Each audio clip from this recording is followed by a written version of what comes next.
thy kingdom come. Thy will be done on earth as it is in heaven. Give us this day our daily bread, and forgive us our trespasses, as we forgive them that trespass against us. And lead us not into temptation, but deliver us from evil. For thine is the kingdom, the power, and the glory, forever and ever. Amen. And may the grace of our Lord Jesus Christ and the love of God and the fellowship of the Holy Spirit be with us all now and forever. Amen.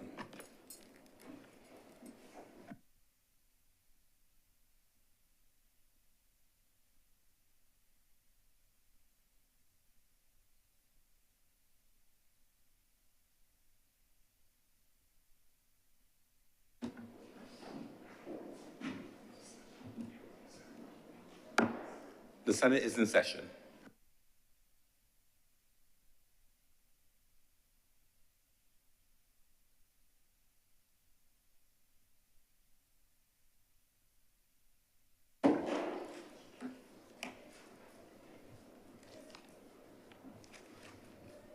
Messages from Her Excellency, the President. I have a letter from Her Excellency the President dated 1st of May 2025, and it reads as follows. Dear Mr. President, I shall be away from the island on duty leave during the period 1st to 15th May 2025. In accordance with the provisions of Section 33 of the Constitution, the Very Reverend Dr. Jeffrey Douglas Gibson will perform the functions of the office of the President during my absence. As the Honorable the Senate will not be meeting prior to my departure, it will not be possible for the usual formal message to be sent to your chamber. Will you, therefore, please bring my absence formally to the attention of the Honorable the Senate when next it meets? Signed by Her Excellency the President at State House. I have further communication from State House from the Acting President dated 9th of May 2025. And it reads as follows. Dear Sir, I wish to inform that in accordance with the advice of the Prime Minister, under Section 39(1)(f) of the Constitution, the seat in the Senate held by Mr. Chad Jason Blackman was declared vacant with effect from 5th of May 2025, signed by the Acting President at State House.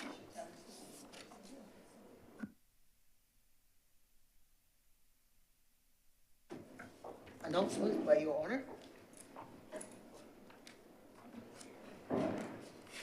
Announcements. First of all, minutes in relation to our meeting on April 30th, 2025 for deferral. Senator Cummins.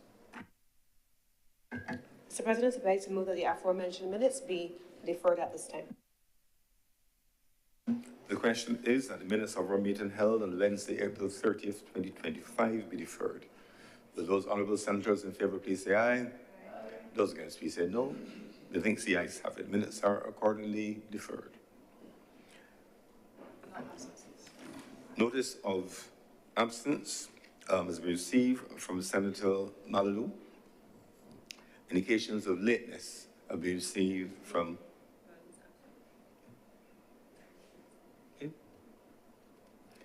and indications of lateness have been received from Senator Maynard, Senator Boyce, and Senator Kevin Boyce, that is, and Senator Dr. Crystal Drakes. A bit further announcements, take this opportunity to record a thanks to former Senator Chad Blackman, who served us for a short time, but certainly made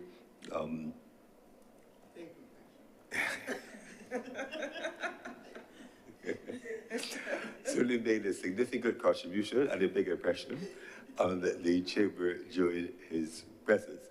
I want to congratulate him. He is, by way of the democratic process, transferred to the other place. I certainly wish him a wonderful and successful tenure in the House of Assembly of Barbados. So I want to thank him for his service and congratulate Senator Blackman.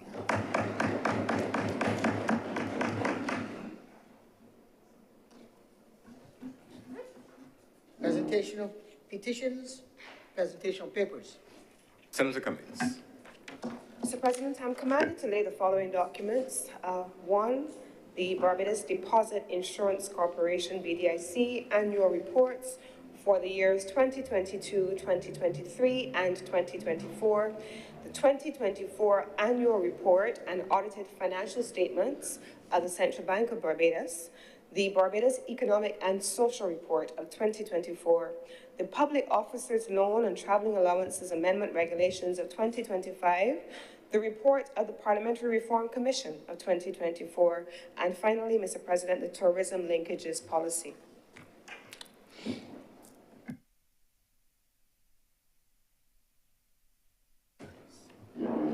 Report from select committees. Questions to ministers. Request for leave to move the adjournment of the Senate on matters of urgent public importance. Statements by ministers or parliamentary secretaries. Personal explanations. Motions relating to business or sitting of the Senate and moved by minister. Senator Cummings. Mr. President, I'd like to move the suspension for Standing Order 45-2 for the remainder of today's sitting. The question is, the Standing Order 45-2 be suspended for the remainder of today's sitting. Will those honourable senators in favour please say aye? Aye. Those against please say no. Methinks the ayes have it. Standing Order 45-2 is therefore suspended for the remainder of today's sitting. Adoption of bills. Senator Cummings. Mr. President, I beg to move the first reading of the following bills.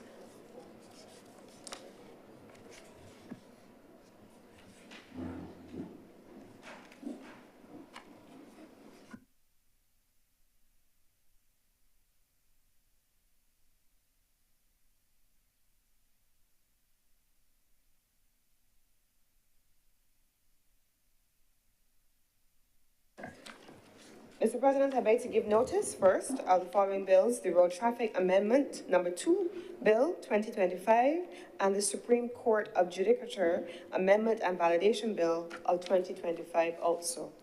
I beg to move the first reading of the following bills.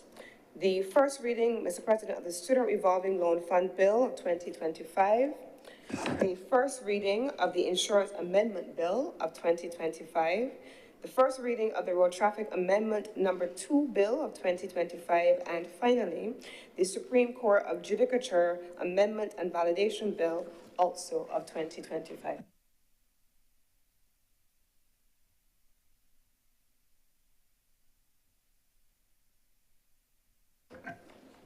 Public business, sir. Public business is now the order of the day. Order number 7, sir. In the name of the Honourable Leader of the Senate, to move the second reading of the Stormwater Management Bill 2025. Senator Cummings.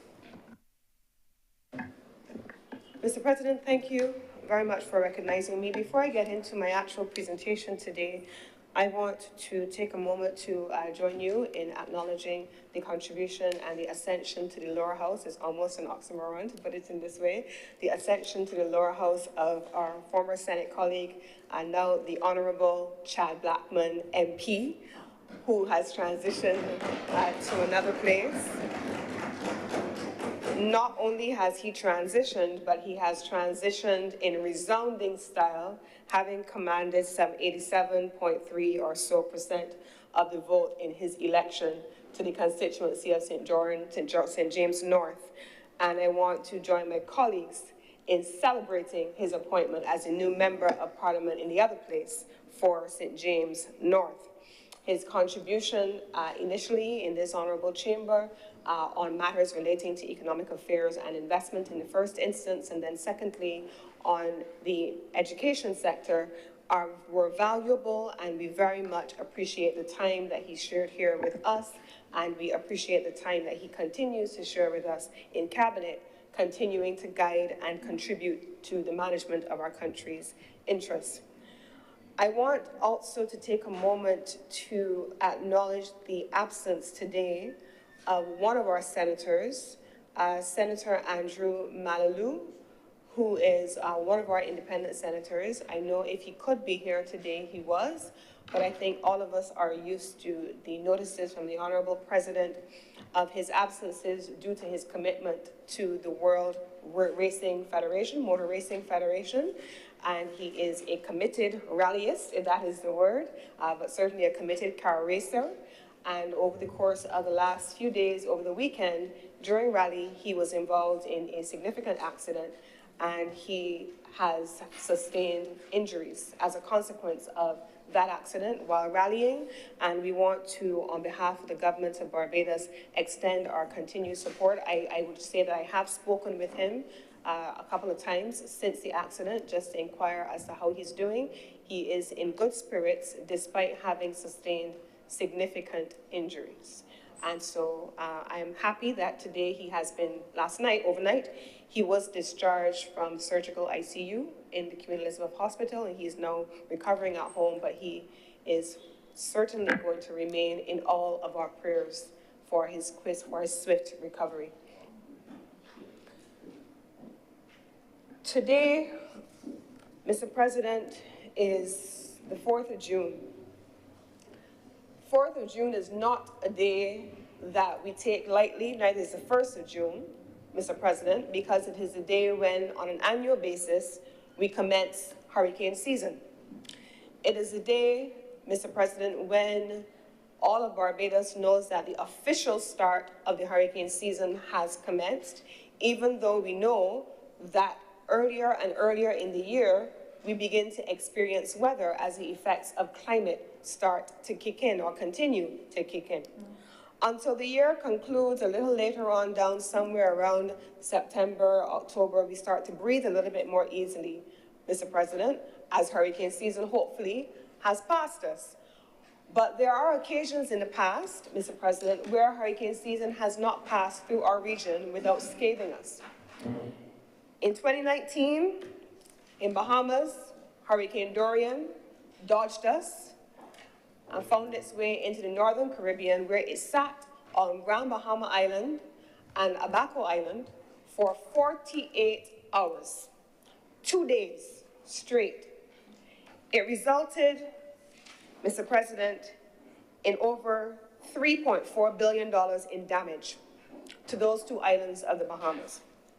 If we go a little further back, Mr. President, in Dominica, just a hop and a skip and a jump away, in 2017, Hurricane Maria sat on Dominica. 95, not 59, not 5 and not 9, but 95% of the housing stock of Dominica was destroyed in Hurricane Maria.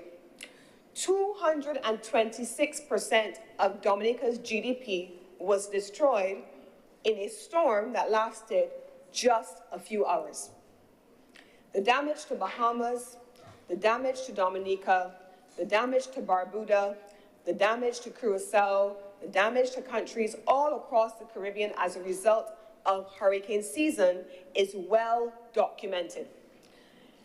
In the space, Mr. President, of just a few hours, or in the case of Bahamas, just 2 days, could you imagine living under the ravages of wind, storm surge, waves, rain, intense rain, Mr. President, for 48 hours? Mr. President, Beryl passed through this country last year.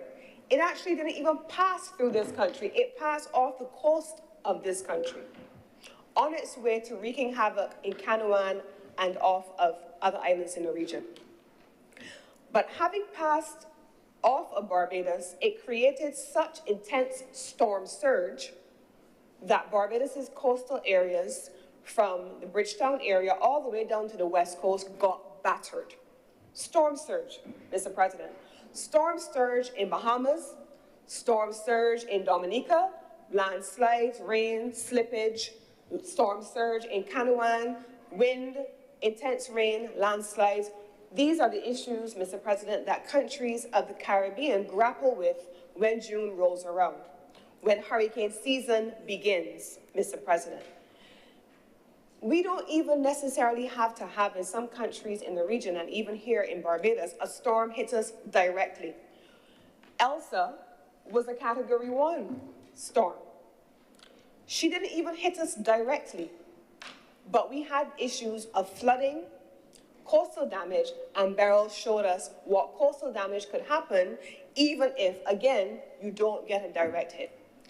And so, Mr. President, I want to contextualize today's bill before this honorable chamber within the context of that broader hurricane preparedness.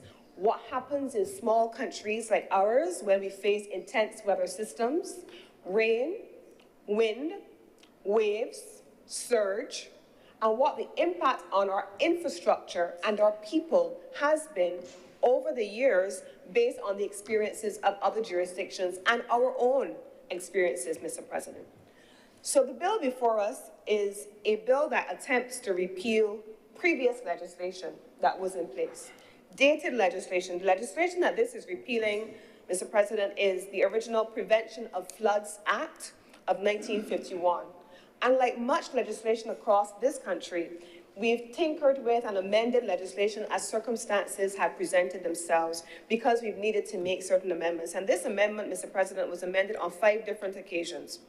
The last time that this Prevention of the Floods Act was amended was in 1998, Mr. President, 1998. 1998, Mr. President, and we know that 1998, the major changes the changes made in 1998, Mr. President, came after the last major changes made to this legislation in 1996. And in 1996, why were major changes made to the original Prevention of Floods Act? Mr. President, I was a university student at the time, a student of the University of the West Indies Mona campus in Barbados at home on holiday. I had my first summer job.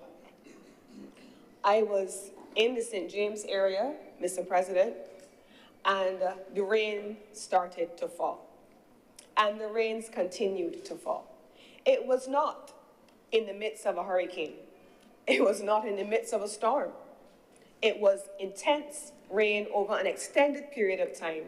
And we all know in 1996 what happened when those rains fell in the St. James area, and what happened to the Calypsonian who lost his life during that period in 1996.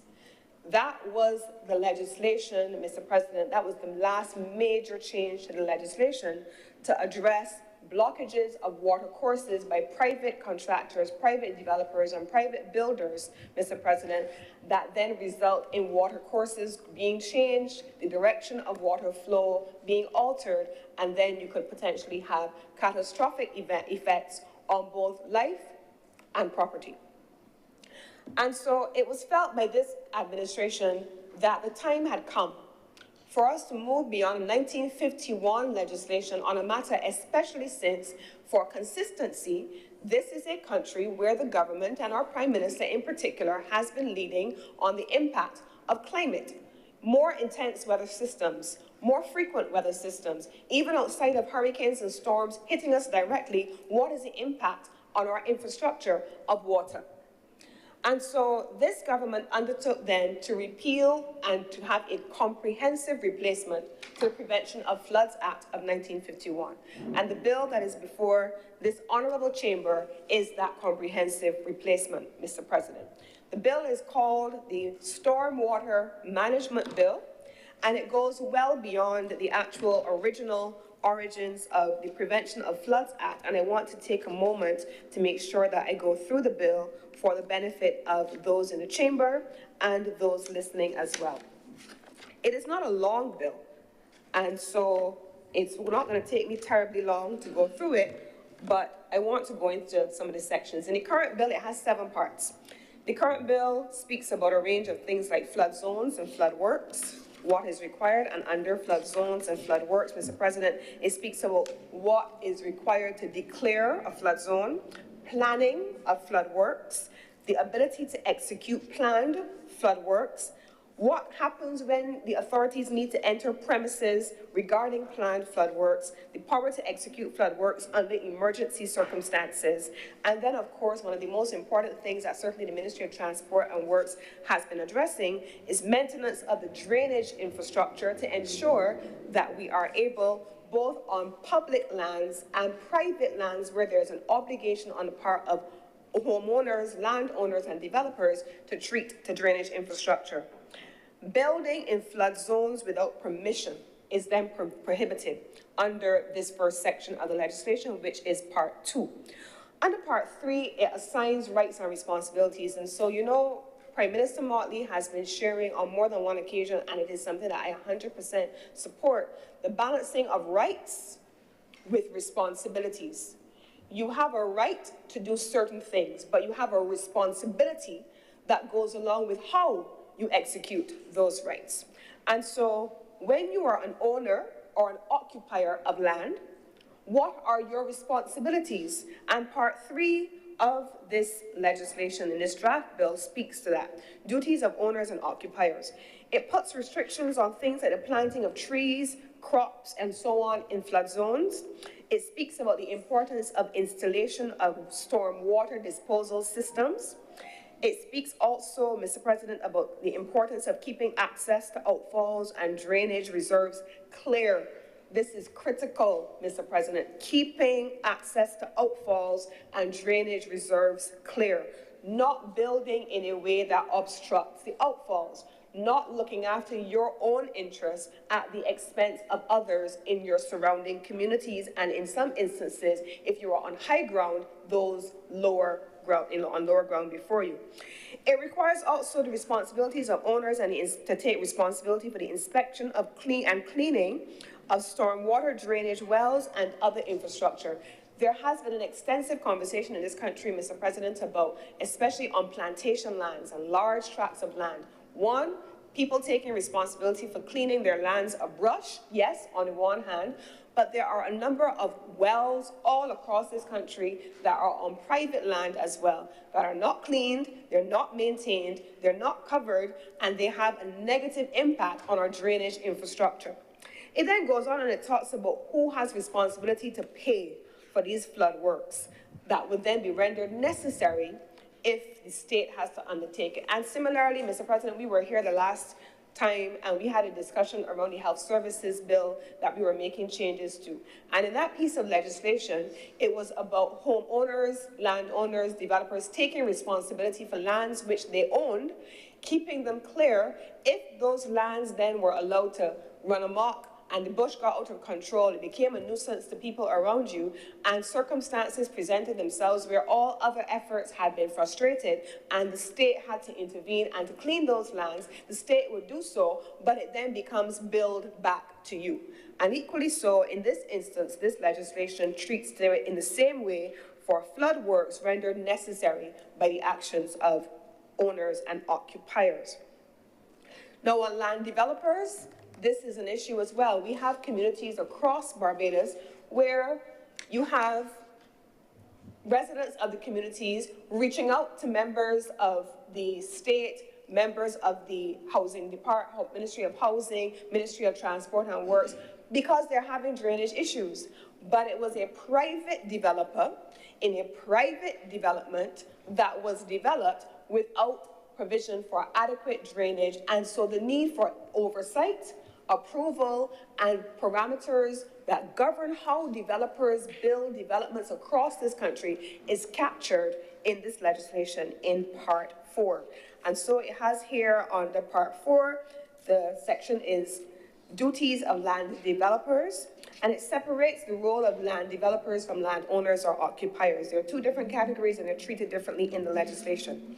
And it requires the submission of storm water drainage plans.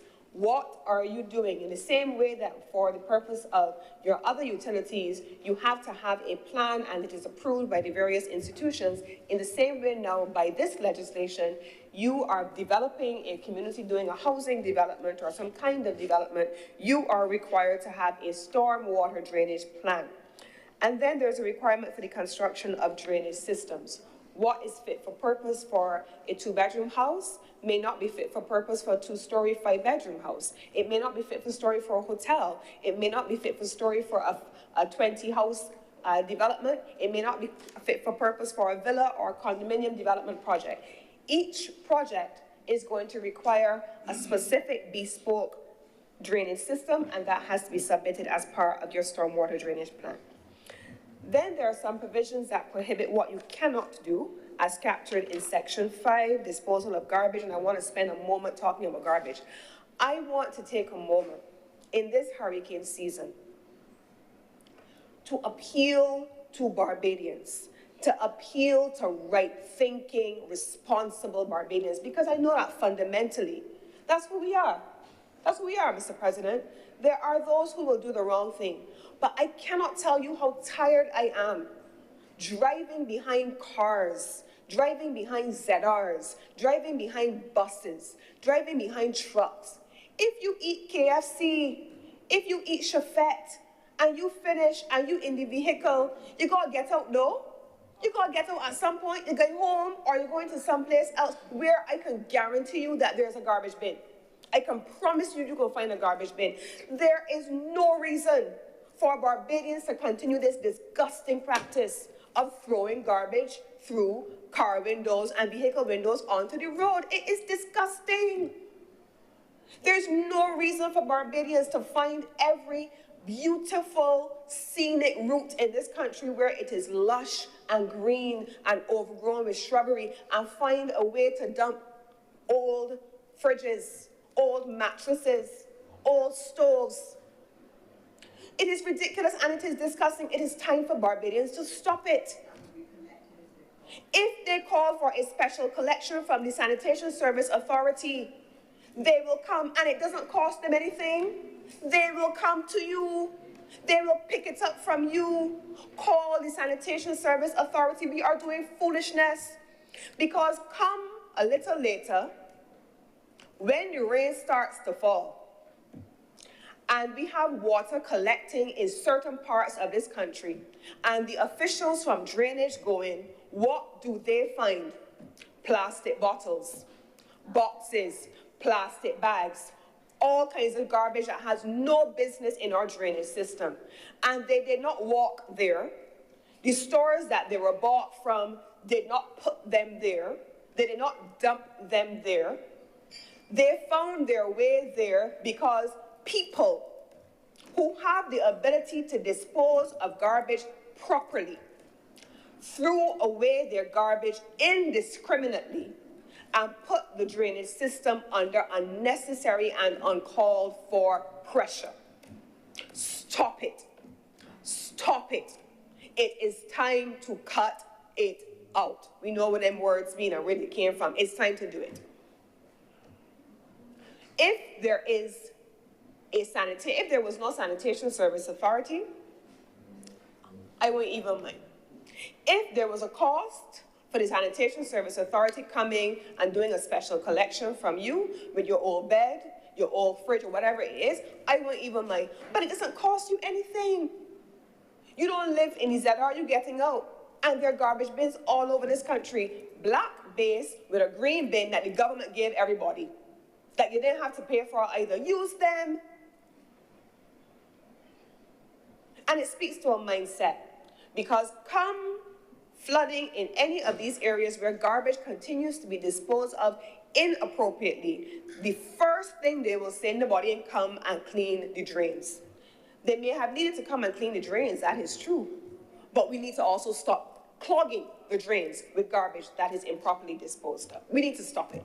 Rights come with responsibilities, and the responsibility of us as Barbadians is to keep this country clean. It is not clean just because it looks good. It does. It is a beautiful country. We live where people vacation. That's what we say, right? That's what we say. So respect it accordingly. And equally so, in the context of today's debate, this is a stormwater bill. And it speaks about our drainage infrastructure and the importance of keeping our drainage infrastructure free. In Part 5, General Prohibitions, how to dispose of public stormwater infrastructure, the disposal of garbage and debris, the erection of fences, walls, and so on, and other obstructions of the drainage infrastructure. There are things that you can't avoid. Sometimes a tree may fall down, it may block something, it may break something. That is something that is a natural act. But when it is within our control, I'm begging you now, Barbadians have to stop it. We have to do better. So the flood legislation, the stormwater legislation before us, is speaking about the importance of us maintaining the infrastructure. Now, one of the things that legislation in this country often does is to treat to enforcement in a certain way. This legislation at Part 6 speaks about enforcement. This is always one of the most important things because aside from what your rights are, it outlines what is required, storm management plans and all of those things. Those things are all good. It speaks about the responsibilities of owners and occupiers. It speaks about the responsibilities that are assigned to land developers. It talks also about the things that you're not meant to do. But if you still insist on doing the wrong thing, under the wrong circumstances, it has enforcement provisions. And the enforcement provisions are captured in Part 6, Sections 23 to 28, where it talks about the power of entry and inspection, the power to remove an obstruction in an emergency, liability, discharging in the contravention of the Act, the payment of a fixed penalty, because fixed penalties are captured in legislation, certificate to be sufficient evidence, and then the obstruction of authorized persons. If an authorized person needs to enter a facility or a building or an area to be able to respond under certain conditions, what are the penalties in the event that you obstruct that ability? And then finally, the section here on Part 8 is the miscellaneous section. It covers the additional catch-all things in the paper of the bill, the power of the state to take lands under the land acquisition provisions, what the compensation would be when the state has to take those lands, matters regarding to computing compensation. We know that there's always this conversation around land tax valuation, whereas the market valuation may be something else. That is captured in the legislation. And if all else fails and you're unable to find your way forward and reach agreement on compensation, then it establishes arbitration provisions, and the role of the chief technical officer is captured there. The administrative provisions of the bill are then captured at Part 8, Section 35 for repeal and for commencement at 36, and then the schedule covers the fixed penalty notice. These are the provisions of the legislation, Mr. President, that you have before you. Now, I want to go through a couple of very specific provisions of the legislation in the interest of getting into the weeds of the text for the benefit of those in the chamber and then the public. The original Section 8, which we just spoke about, which would have been the permission to enter premises, and I spoke about that earlier, there are no significant changes that are made to this over and above the Prevention of Floods Act in the first instance, but it does talk about a notice period required for the preparatory work by the Chief Technical Officer and what needs to be done. In emergency sections, in emergency conditions, 5, Section 9, formerly, which would have been originally Section 5A, there are not a number of significant provisions that have changed in there as well. And then it talks about infrastructure, and I want to spend a moment on infrastructure as well as on Section 11, building in a flood zone without permission. This particular provision of the legislation speaks about persons who are building structures in the flood zone without having permission from the respective planning and development department. And they have the ability to grant permission, but they have the ability to be able to also respond to instances where building has taken place without confirming, without approval, and then to ensure compliance. Any person who contravenes this provision is found to be guilty of an offense and liable to conviction on summary conviction of a fine of $20,000. This is meant to be a disincentive to persons building in a flood zone without permission. It also speaks, I'm talking about the responsibilities and the enforcement provisions where you are planting in flood zones without permission. The same thing applies here. A person who contravenes this provision is guilty of an offense and subject to a fine. That fine is also $20,000. The same thing applies where landowners who are using their property for residential purposes must, and residential purposes is excluding a house, a dwelling, commercial or industrial purposes must take measures to install and maintain the effective stormwater disposal system that I spoke about in section 13. Any person who does not do this is liable to a conviction of $20,000. Now, this particular section is targeted at developments. I spoke about this earlier. We have a number of developments across this country where people put developments, they come in, they build houses, they put in the roads, they put in the utilities, but the drainage infrastructure is inadequate.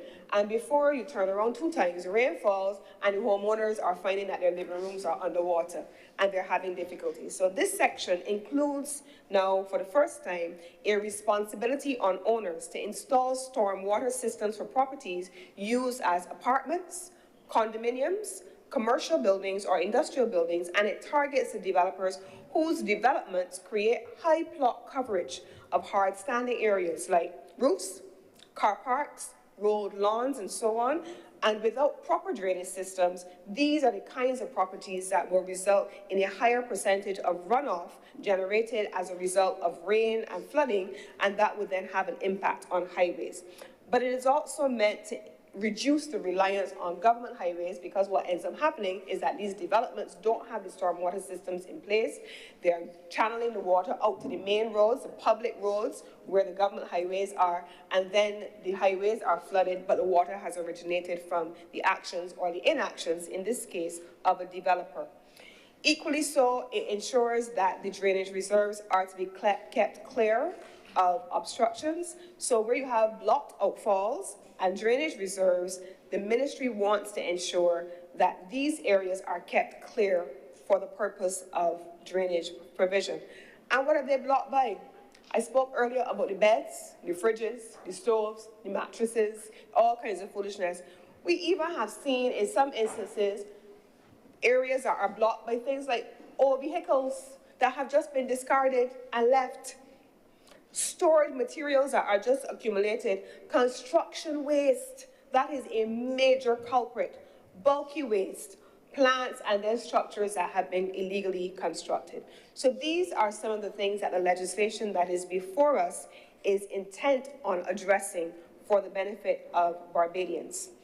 And when I say Barbadians, I mean that for both the benefit of developers who want to reduce their own liability when people buy their houses, for Barbadians who have bought the houses, and for people who are not in these communities or who are in these communities and want to avoid being affected by drainage issues in hurricane season and out of hurricane season.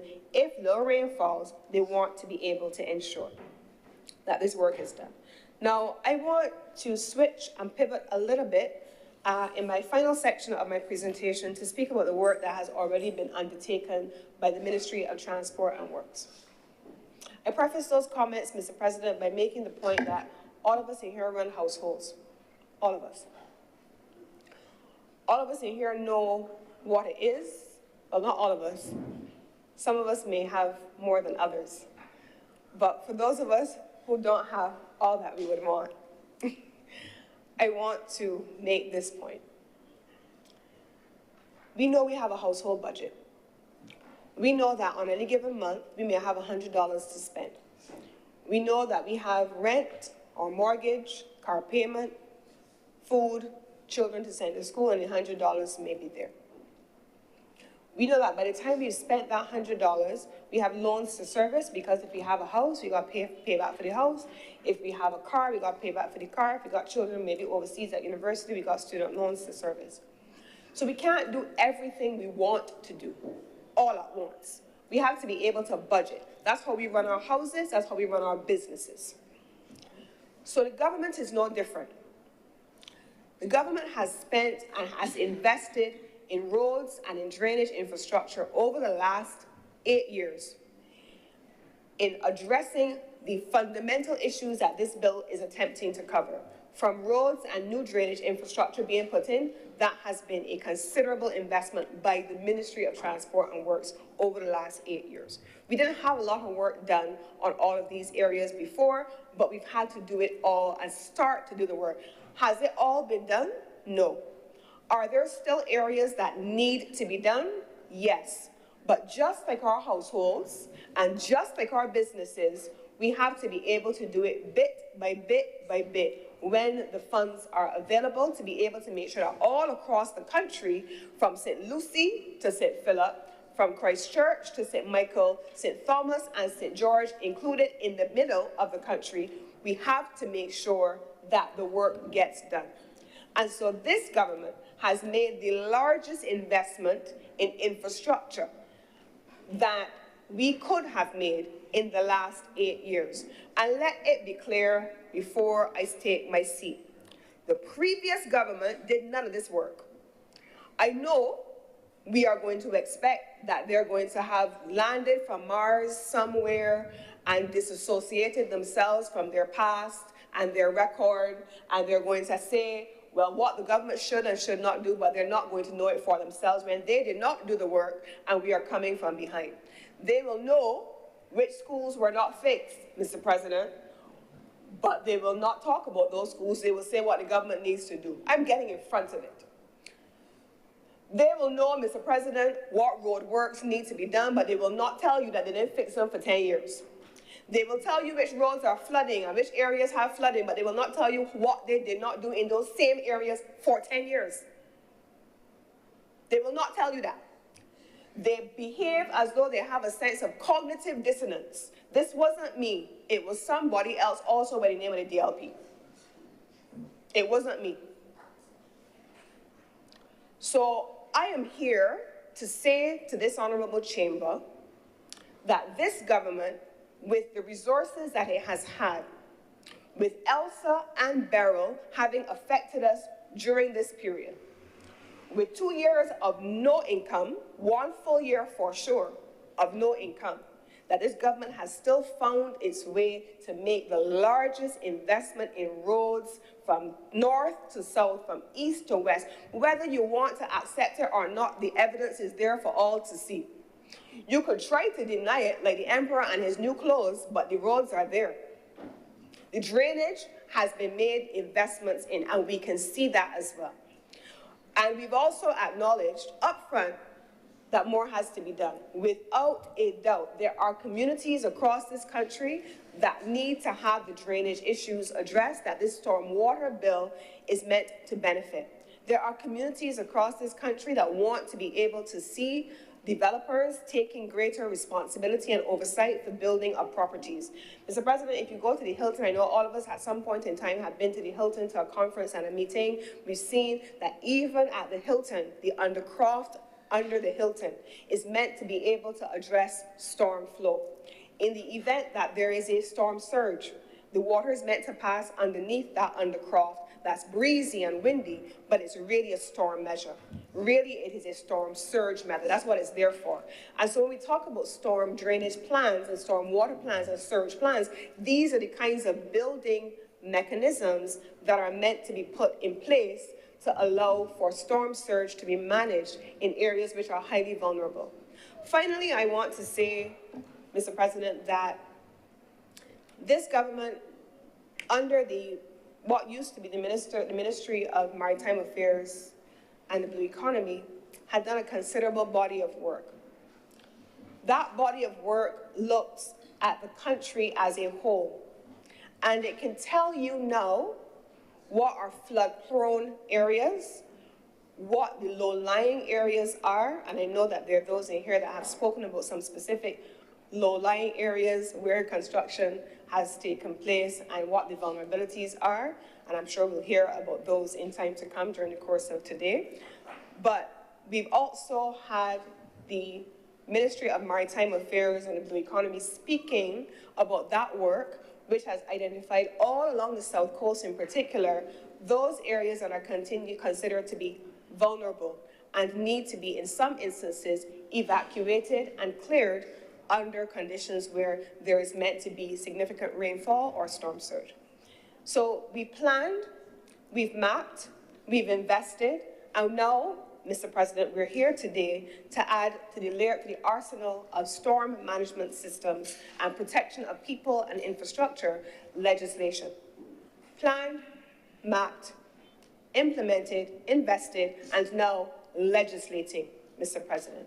And so these things all taken together not as single standalone measures, but all taken together as a suite of interventions, is what this government is investing in, and it is what this bill represents a culmination of in legislation. It is not the end. It is a continuous process that must be ongoing, and the Ministry of Transport and Works and the other ministries that are relevant to this process will continue to undertake that work, Mr. President, and I'm confident that as this bill has the benefit of the robust discussion that I know this chamber is always capable of, and I'm looking forward to being in a position in my wrapping up to respond to any of the queries that are raised by the colleagues, and I want to beg that this bill now be read a second time. Thank you very much, Senator Cummings. Senator Laurel. Thank you, Mr. President. And as I rise to contribute to this debate, I also would like to join with the Leader of Government Business and you, Mr. President, in congratulating our former colleague from this chamber, Senator Chad Blackman, in his elevation to be the MP for St. James North. And also